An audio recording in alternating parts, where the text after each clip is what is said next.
Hey, fifth graders, today is going to be the final day for us to edit and revise our poems. So today's learning target is to edit and revise my poem using an editing checklist. I want to stop here and make sure that everyone has seen the video from last Friday. Remember last Friday, you went back through your poem and you looked at some very specific things like line breaks, and using figurative language and sensory details and maybe adding some things to your poem.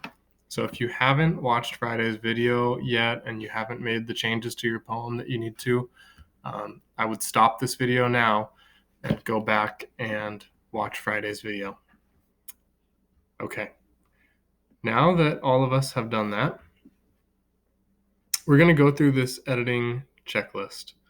So this is just like what we would do in class, only we're going to be doing it on a Google form here.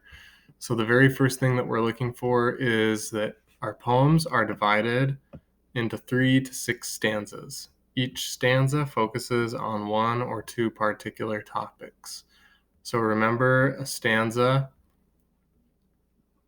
is one of these short chunks here. This is a stanza. This is my second stanza. So the criterion was that it's divided into 3 to 6 stanzas, and each stanza focuses on one or two particular topics. Well, let's see. I have 1, 2, 3, 4, 5, 6 stanzas, and each one is about a particular topic. So this first stanza of mine is all about basketball. That's one thing that was important to me. The second stanza, all about my dad. He's one person who's important to me.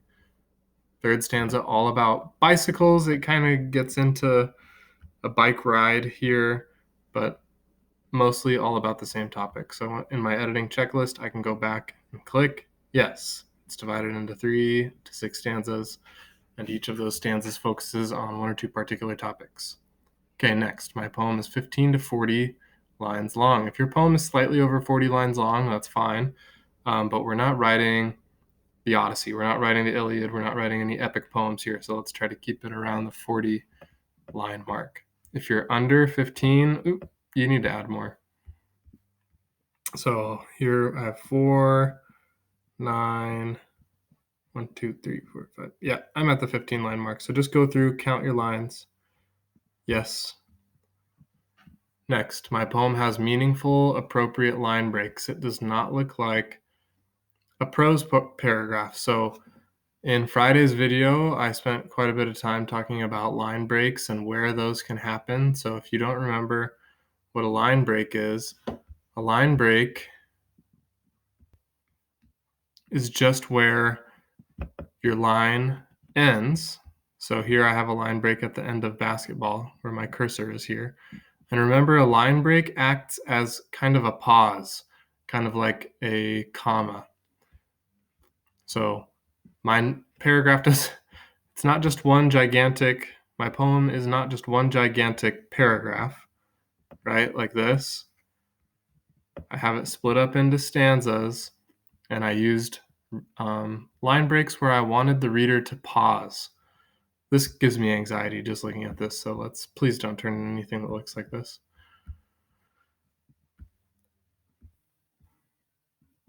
Next, I need to say where I used sensory details to create a vivid image in my reader's mind. And then it says one example of a vivid description in my poem is, so I have to go back through and read through my poem. I've read through my poem so many times now that I just know exactly what it says. I haven't memorized. And remember that sensory details are any description that uses sight, sound, smell, taste, or touch. So this description here where I'm describing a bike ride that I took, and it says hands frozen, teeth chattering, emerging from the woods like teetering fawns onto the perilous highway. That is using touch, right? My hands are frozen, teeth chattering, that's what they sounded like. And then the description of Jack and I emerging from the woods like teetering fawns, I think that creates a really vivid picture in the reader's mind. And it uses sensory detail. So I'm going to copy that. I'm going to select it, click Control and C at the same time. Oops. And then go back over here, click into this box, and then press Control and V to paste it over there. Did the whole thing get pasted? Yes. Okay.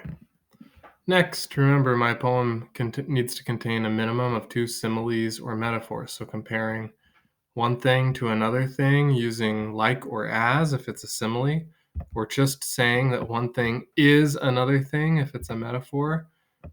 And in my poem, I know that I use lots of similes and metaphors. Let's see if I can find a good one.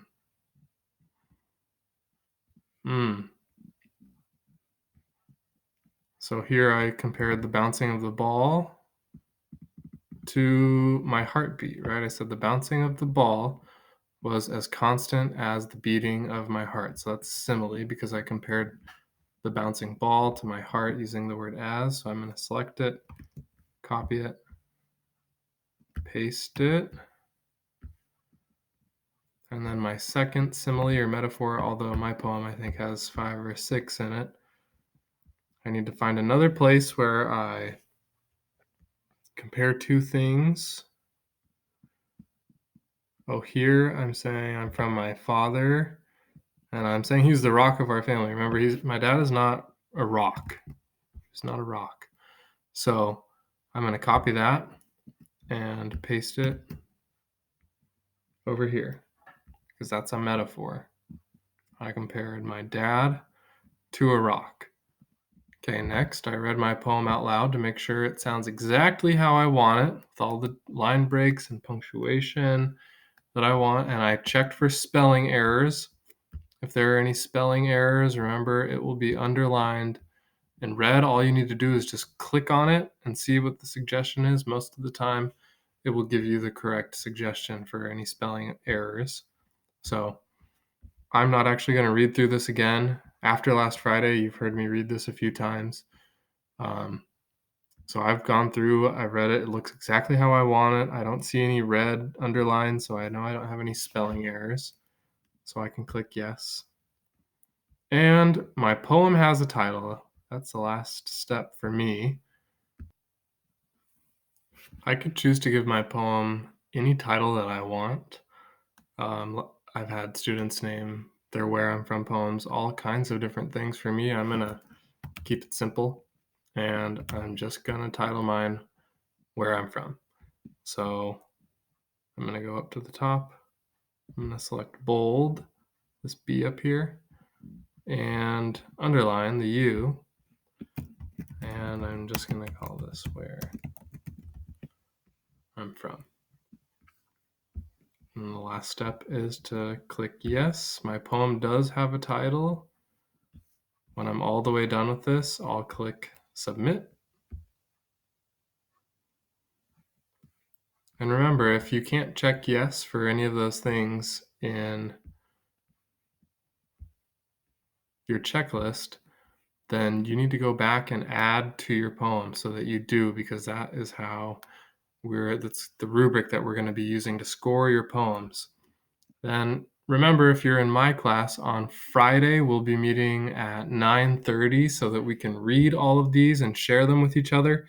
That's one of the most exciting parts about poetry, is the opportunity to share it with other people.